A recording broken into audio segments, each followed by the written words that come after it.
अगर थोड़ी सी चूक हो जाती तो जनता दल यूनाइटेड आज टूट चुकी होती। बिहार में आकर के राष्ट्रीय अध्यक्ष भाजपा के बोलते क्षेत्रीय पार्टी खत्म होगी और आरसीपी को चिराग मॉडल पर खड़ा करके जदयू को खत्म करना चाहता। तब समझ में आया कि न सिर्फ ये नीतीश कुमार, और आप जानते हैं मैं बहुत सारी बातें बहुत जिम्मेदारी के साथ कहता हूँ। मुझे खबर है कि यहाँ पे जिस तरह से खरीद फरोख्त की बात हुई थी, जिस तरह से लारे लप्पे दिए गए थे, जिस तरह से फुसलावा दिया गया था, करोड़ों की बात हुई थी। नहीं, बिहार की बात कर रहे हैं, तोड़ने की बात। आपको भी खबर है, मुझे पूरी खबर है। कहा जा रहा है कि उस समय जब टिकटों का बंटवारा हो रहा था तो भारतीय जनता पार्टी के कई नेता लंबे लंबे समय तक उनके यहाँ यानी आरसीपी सिंह के यहाँ आकर बैठ जाया करते थे और कहते थे कि इनको टिकट दिलाइए। मोनी कहाँ है जी? मोनी को बुलाओ। 24 घंटा वो आदमी आरसीपी सिंह के घर पर रहता था, दिन में भी और रात में भी। और वो जब उनका पूरा षड्यंत्र समझा तो वहां से भाग के यहाँ चला, कहा कि बाप रे बाप। उसके तो पहले 2020 में टिकटों के बंटवारे में उलटफेर, फिर रामविलास पासवान के बेटे चिराग पासवान के सहारे जनता दल यूनाइटेड को चुनाव के दौरान कमजोर करने की कोशिश, और अब आखिरी समय में जनता दल यूनाइटेड को ही तोड़ने का एक पूरा मंसूबा अगर बना लिया गया था तो सोचिए नीतीश कुमार आखिर क्यों कर भाजपा के साथ रहते। 14 में जो आए 24 तक के आगे रख पाएंगे कि नहीं रह पाएंगे।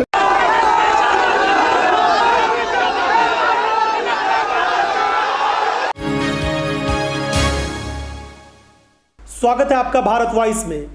नीतीश कुमार ने 8वीं बार मुख्यमंत्री के तौर पर शपथ ले ली और 164 विधायकों का समर्थन उनको हासिल है। 7 पार्टियां ऐसी हैं नीतीश कुमार और ये महागठबंधन जो है इसके साथ जुड़कर ये सरकार में शामिल रहेंगी और इस तरह से भारतीय जनता पार्टी का गठबंधन का जो सुपड़ा है वो बिहार में साफ हो गया है। यानी बिहार एक ऐसा राज्य बन गया है जहां पर भाजपा का साथ देने के लिए एक भी राजनीतिक पार्टी नहीं।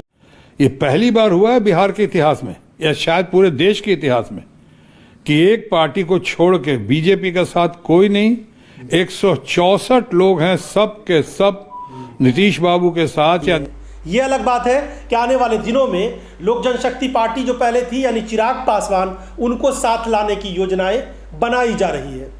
मगर एक बड़ा सवाल यह है कि 21 महीने के बाद आखिर वो कौन सी बात सामने आ गई जिसकी वजह से नीतीश कुमार इस गठबंधन को तोड़ने पर मजबूर हुए और राजद के साथ वो आकर महागठबंधन की सरकार बनाने के लिए उन्होंने शपथ ले ली।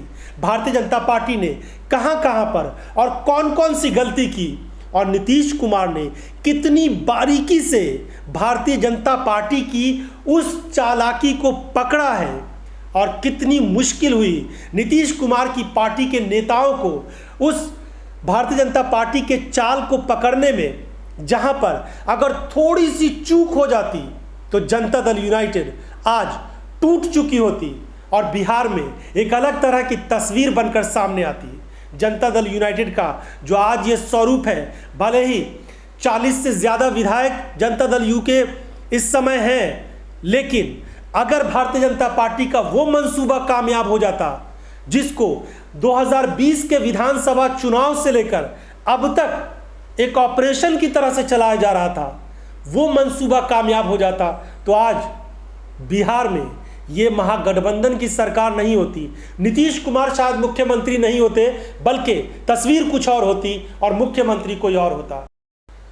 साजिश सिर्फ जनता दल यूनाइटेड के साथ ही नहीं हुई, आरजेडी के नेताओं को भी तोड़ने की कोशिश हुई थी। लेकिन बड़ी तारीफ करनी होगी, प्रशंसा करनी होगी बिहार के उन नेताओं की, बिहार के उन विधायकों की जिनको इतने सारे ऑफर, इतने सारे लालच और डर और धमकी के बावजूद अगर उन लोगों ने भारतीय जनता पार्टी की बातों को नहीं माना और नीतीश कुमार और महागठबंधन के साथ रहे, आरजेडी के साथ रहे, जनता दल यूनाइटेड के साथ रहे, तो ज़रूर इन विधायकों में कुछ तो खास होगा, कुछ तो खूबी होगी कि इस वक्त जब पूरे देश में भारतीय जनता पार्टी एक ऐसी रणनीति अपना रही है कि हर राज्य में उसकी सरकार हो, खुद राष्ट्रीय अध्यक्ष जो भारतीय जनता पार्टी के हैं वो कहते हैं कि आने वाले दिनों में ना कोई राष्ट्रीय पार्टियां होंगी ना कोई क्षेत्रीय पार्टियां होंगी, नाम रहेगा तो बस भारतीय जनता पार्टी का। पूरे देश में भारतीय जनता पार्टी की इस बात को लेकर आलोचना हो रही है कि ईडी और एजेंसियों के सहारे सरकारों को गिराने का काम भाजपा करती है और फिर अपने ही सहयोगियों को तोड़ने का, अपने ही सहयोगियों को बर्बाद करने का काम भारतीय जनता पार्टी करती है। इन तमाम चीज़ों के बीच एक और प्रशंसा करनी होगी नीतीश कुमार की। सोचिए, एक ऐसे दौर में जब पूर्ण बहुमत के साथ, मजबूती के साथ केंद्र में भारतीय जनता पार्टी की सरकार है और ये कहा जाता है कि अगर भाजपा के खिलाफ कोई भी कुछ काम कर रहा है पूरे देश में तो उसके खिलाफ एजेंसियों को दौड़ा दिया जाता है और ऐसा कुछ किया जाता है कि वो सरेंडर करने की नौबत में आ जाता है। लेकिन नीतीश कुमार ने आखिर इतना बड़ा रिस्क कैसे ले लिया? क्या नीतीश कुमार को इस बात का एहसास है कि उनके खिलाफ भी कुछ हो सकता है? एजेंसियों के सहारे उन पर भी दबाव बनाने की कोशिश हो सकती है। लेकिन नीतीश कुमार ने इन तमाम चीज़ों को कोई वैल्यू नहीं दी और सीधे कहा कि उनको इन सब चीज़ों से कोई मतलब नहीं है। जनता दल यूनाइटेड का कहना है कि उनकी पार्टी के विधायकों को ईडी और एजेंसियों से डराया नहीं जा सकता। और आइए अब सिलसिलेवार तरीके से समझते हैं कि भारतीय जनता पार्टी ने आखिर वो कौन सी गलती की, आत्मविश्वास के चक्कर में भाजपा से वो कौन सी बड़ी भूल हो गई जो नीतीश कुमार के पकड़ में आ गई और नीतीश कुमार ने वो कौन सा जाल बिछा दिया जिसकी वजह से सारी चालाकी जो भाजपा की थी वो पकड़ में आ गई।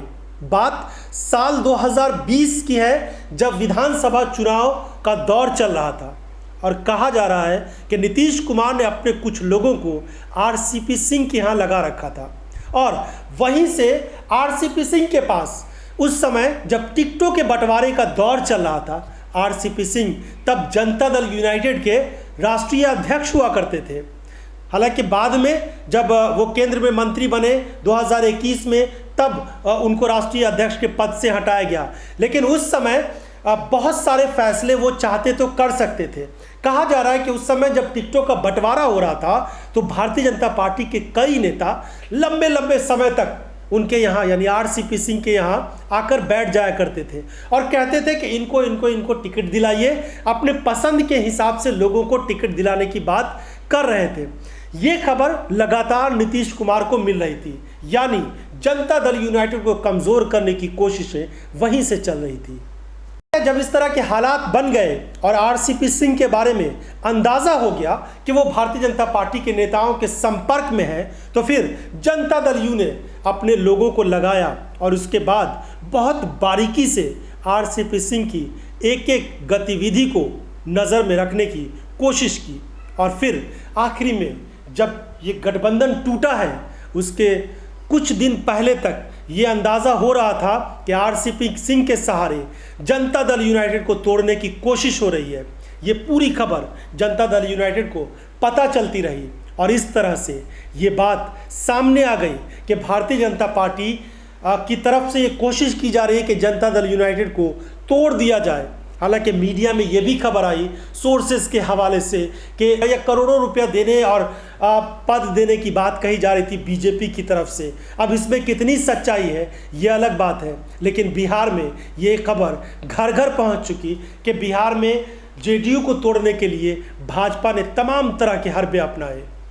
तो पहले 2020 में टिकटों के बंटवारे में उलटफेर, फिर रामविलास पासवान के बेटे चिराग पासवान के सहारे जनता दल यूनाइटेड को चुनाव के दौरान कमज़ोर करने की कोशिश और अब आखिरी समय में जनता दल यूनाइटेड को ही तोड़ने का एक पूरा मंसूबा अगर बना लिया गया था तो सोचिए नीतीश कुमार आखिर क्यों कर भाजपा के साथ रहते। आज नहीं तो कल ये तीसरा जो काम था ये करने के लिए भाजपा ज़रूर तैयार हो जाती और नीतीश कुमार टूट जाते। इसीलिए नीतीश कुमार को ऐसा लगा कि अब इस पार्टी के साथ और जनता दल यूनाइटेड के तमाम जो नेता थे उन लोगों के अंदर भी बेचैनी थी। इन सब के बावजूद एक और बात जो ये है कि केंद्र में मोदी सरकार पिछले 8 सालों से सत्ता में है।